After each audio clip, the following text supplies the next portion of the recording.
ఫిర్యాదిగూడ యువతి తేజస్విని మృతి కేసులో ఊహించని బిగ్ ట్విస్ట్ చోటు చేసుకుంది. మొదట ఇదొక సాధారణ అనుమానాస్పద మరణం అనుకున్న పోలీసులకు సీసీటీవీ ఫుటేజ్ అలాగే ఆమె తల్లి ఇచ్చిన స్టేట్మెంట్ చూశాక మైండ్ బ్లాంక్ అయింది. అసలు చనిపోయే ముందు ఆ అర్ధరాత్రి తేజస్విని ఏం చేసింది? దేవుడు పిలుస్తున్నాడంటూ నగ్నంగా రోడ్లపైకి ఎందుకు పరిగెత్తింది? గుడిలోని విగ్రహాన్ని తీసుకుని చెరువులో ఎందుకు దూకింది? అసలు ఈ మిస్టరీ వెనుక ఉన్న సంచలన నిజాలేంటి? నిన్న పోలీసులు రికార్డ్ చేసిన తల్లి స్టేట్మెంట్లో ఎలాంటి విషయాలు వెలుగులోకి వచ్చాయో ఒకసారి తెలుసుకుందాం. ఏపీలోని విజయనగరం జిల్లా దేవపల్లికి చెందిన వక్కులగడ్డి ఈశ్వర్రావు అరుణ దంపతుల కుమార్తె తేజస్విని బెంగళూరులో సాఫ్ట్వేర్ ఇంజనీర్గా పనిచేసింది. పని ఒత్తిడి తట్టుకోలేక 6 నెలల క్రితం జాబ్ మానేసి వైజాగ్లోని తల్లిదండ్రుల దగ్గరకు వెళ్ళిపోయింది.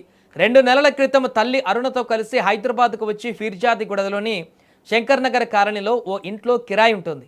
ఈ క్రమంలో శనివారం అర్ధరాత్రి 2:30 సమయంలో నిద్రలేచిన తేజస్విని తల్లి ఉండే గది బయట నుంచి తాళం వేసింది. నగ్నంగా వీధుల్లోకి పరిగెత్తుకుంటూ వెళ్ళింది. ఫిర్యాదిగూడలోని చెరువులో దూకి ఆత్మహత్య చేసుకుంది. ఇంటి నుంచి నగ్నంగా పరిగెత్తుకుంటూ వెళుతున్న క్రమంలో దారి మధ్యలో కనిపించిన బీరప్ప గుడి వద్ద ఆగి మొక్కి అక్కడ నుంచి చీర విగ్రహం తీసుకువెళ్లడం గమనార్హం. ఇక శనివారం ఉదయం నిద్రలేచిన తల్లి అరుణ గది బయట తాళం వేసి ఉండడం గుర్తించి గట్టిగా కేకలు వేయడంతో స్థానికులు వచ్చి తెరిచారు. ఆ తర్వాత కుమార్తె కోసం వెతకగా ఎక్కడా కనిపించలేదు. దీంతో కంగారు పడి చుట్టుపక్కల గాలించగా ఫిర్యాదిగూడ చెరువులో నగ్నంగా శవమై కనిపించింది.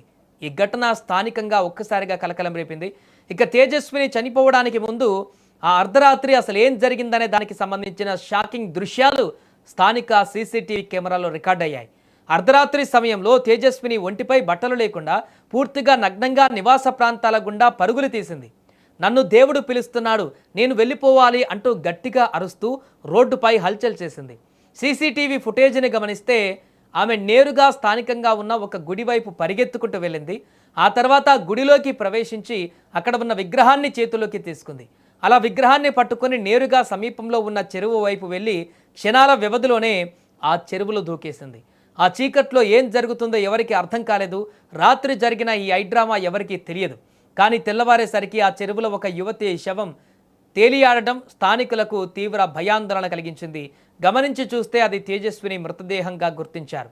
సమాచారం అందుకున్నటువంటి ఫిర్యాదిగూడ పోలీసులు వెంటనే స్పాట్కు చేరుకొని మృతదేహాన్ని స్వాధీనం చేసుకున్నారు. మొదట ఈ మరణం వెనుక ఎవరైనా ఉన్నారా, హత్య చేసి చెరువులో పడేశారా అనే కోణంలో అనుమానాలు వ్యక్తమయ్యాయి.